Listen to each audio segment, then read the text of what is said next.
From taxing the public toilets and shrugging that money doesn't stink, to throwing a victory party that ran 123 days straight, to walking away from total control of the known world just to go grow cabbages. These are the most savage power moves any Roman emperor ever pulled. We just watched these same men get strangled in their baths and stabbed on bathroom breaks.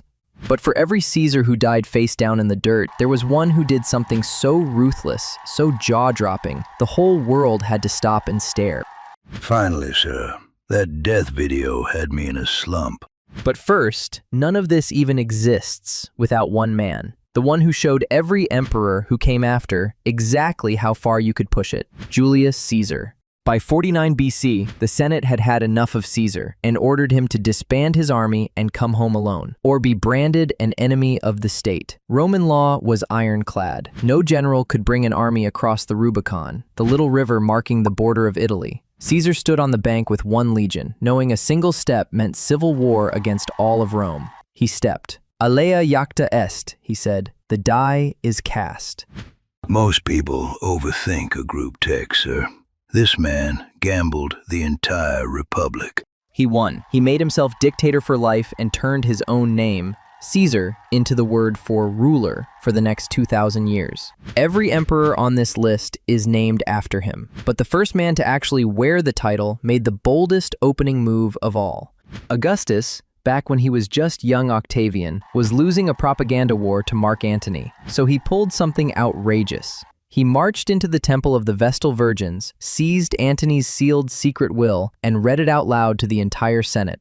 It revealed Antony wanted to be buried in Egypt beside Cleopatra and hand Roman territory to their children. Rome turned on him in a single afternoon. He leaked the man's private diary to the whole city, sir.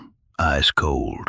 3 years later, Antony and Cleopatra were dead. Octavian had seized the entire treasury of Egypt, used it to pay off all of Rome, and crowned himself its first emperor. Later bragging he found Rome a city of brick and left it a city of marble. But Augustus seized power with patience and paperwork. His great-grandson had no patience at all. Years earlier, an astrologer told the Emperor Tiberius that young Caligula had no more chance of becoming emperor than of riding a horse across the Bay of Baiae. Caligula became emperor anyway. And to mock that prophecy forever, he had his men lash together a floating bridge of ships across more than 3 miles of open sea, pour sand over the top to make a road, and then rode across it on horseback, wearing the golden breastplate of Alexander the Great.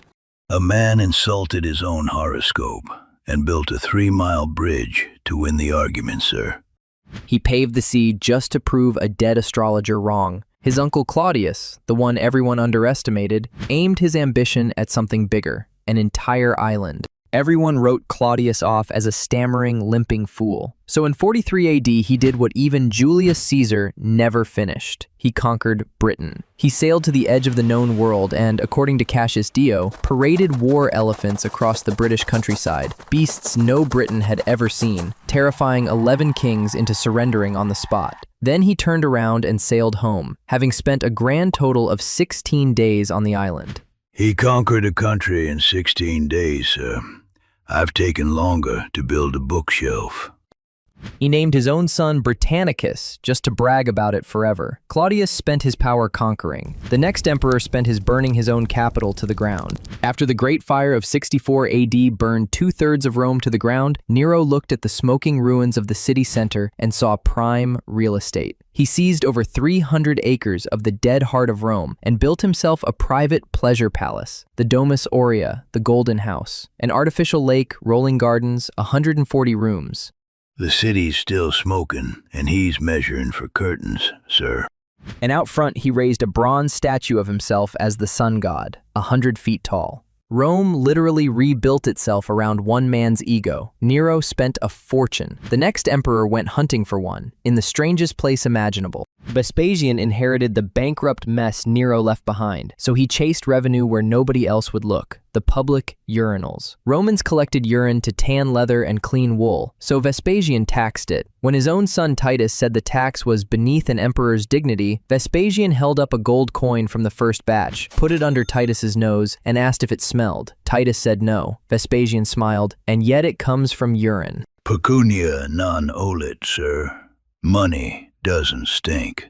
He turned the city's bathrooms into a national bank and walked off with a quote people still repeat 2,000 years later. His son Titus would spend that money very differently. When Titus finished the Colosseum his father had started, he didn't cut a ribbon. He opened it with 100 straight days of games. Gladiator duels, full naval battles staged in a flooded arena, and over 9,000 animals slaughtered for the roaring crowd. 100 days, sir. I'd have called in sick by day 4. He bought the love of an entire city with the single biggest show in human history. But even that got outspent by a man who conquered a whole kingdom first. Trajan conquered Dacia, modern Romania, and hauled home a literal mountain of treasure, 165 tons of gold and 330 tons of silver. So he threw a party to match. The triumph and games that followed ran 123 days. 10,000 gladiators fought. 11,000 animals died. A 4-month rave funded entirely by a conquered country, sir. Trajan pushed Rome to the biggest it would ever be and made sure every citizen got to celebrate it. The next emperor won the crowd a gentler way by making their debts vanish. Hadrian wanted the people to love him, so he did something almost no ruler ever does. He canceled every unpaid tax debt in the empire. 900 million sesterces, 15 years of arrears, and then had every last debt record hauled into the forum and burned in a giant public bonfire, so no future emperor could ever come back and collect. He didn't just forgive the debt, sir. He deleted the receipts.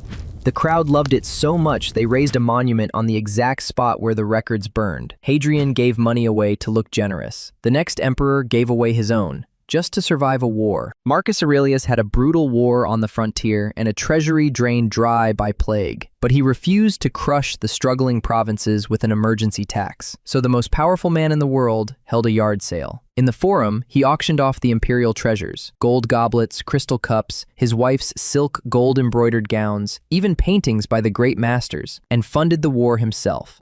The philosopher king, selling his wife's dresses to buy swords. Respect, sir. He paid for an entire war without taxing a single struggling citizen. His son inherited all of it and did the exact opposite. Commodus had a simpler idea of power, make everything about him. He renamed the whole city of Rome Colonia Commodiana, the colony of Commodus. Then he renamed all 12 months of the calendar after his own names and titles. Then he marched into the Colosseum and fought as a gladiator, slaughtering animals and crippled men in front of the crowd. He renamed every month of the year after himself, sir. January through December. His father sold his own treasures to spare the people. Commodus renamed reality to flatter himself. One of them is still on the world's statues. The other got strangled in his bath. The next emperor made very sure that never happened to him. The Praetorian Guard had grown so out of control, they'd literally auctioned the empire to the highest bidder. So when Septimius Severus seized the throne, he ended them. He summoned the entire guard to a parade, unarmed, in ceremonial dress, expecting a fat bonus. Instead, his legions surrounded them, stripped their uniforms off on the spot, and banished every last man 100 miles from Rome on pain of death. He invited the bullies to a party and fired all of them at once, sir.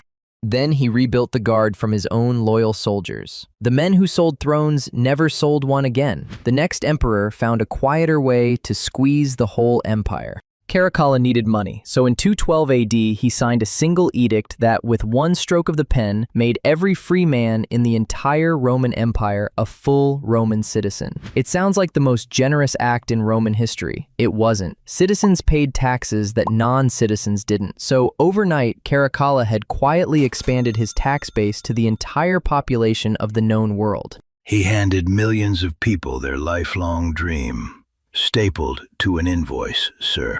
One of the largest grants of citizenship in human history, engineered to fill a treasury. After Caracalla, the empire nearly tore itself apart, and then one man put it back together by hand. When Aurelian took the throne, Rome had cracked into 3 pieces: a breakaway Gallic empire in the west, and a Palmyrene empire in the east, ruled by a warrior queen named Zenobia. Everyone agreed Rome was finished. In about 5 years, Aurelian took it all back. He crushed Zenobia and reclaimed the east, then wheeled around and reconquered the west. He unbroke the entire empire, sir, with his bare hands.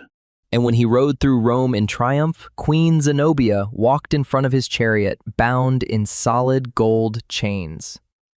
The Senate gave him a title no emperor had earned before, Restitutor Orbis, restorer of the world.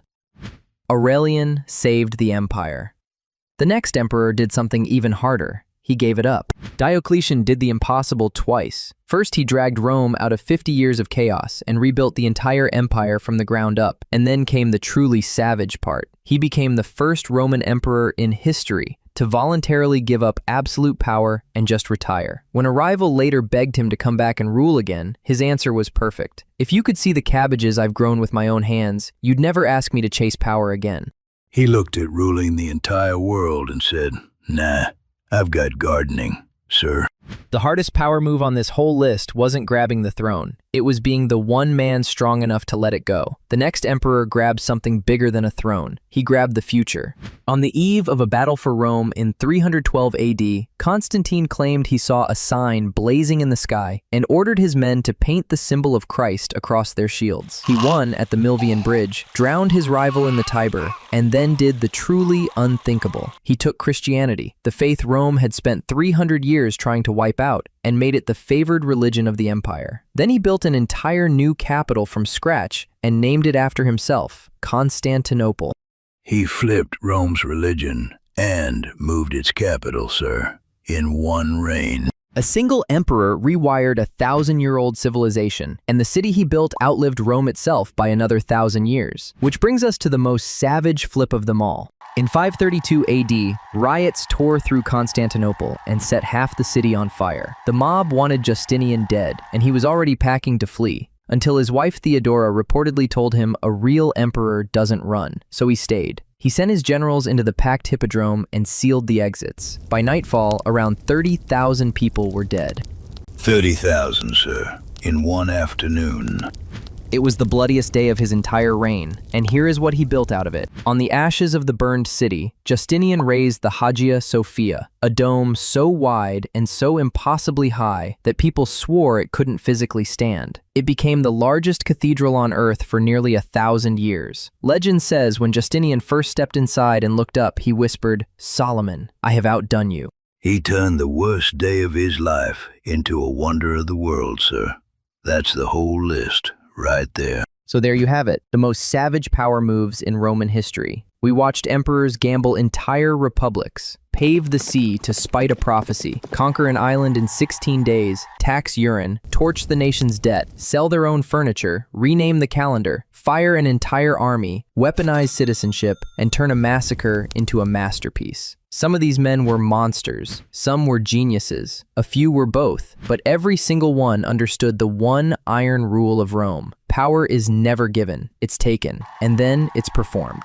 But here's the thing about every man on this list. For every move this jaw-dropping, there was a day the exact same emperor got humbled so badly, you'd swear it was a different person. Oh no, not again, sir.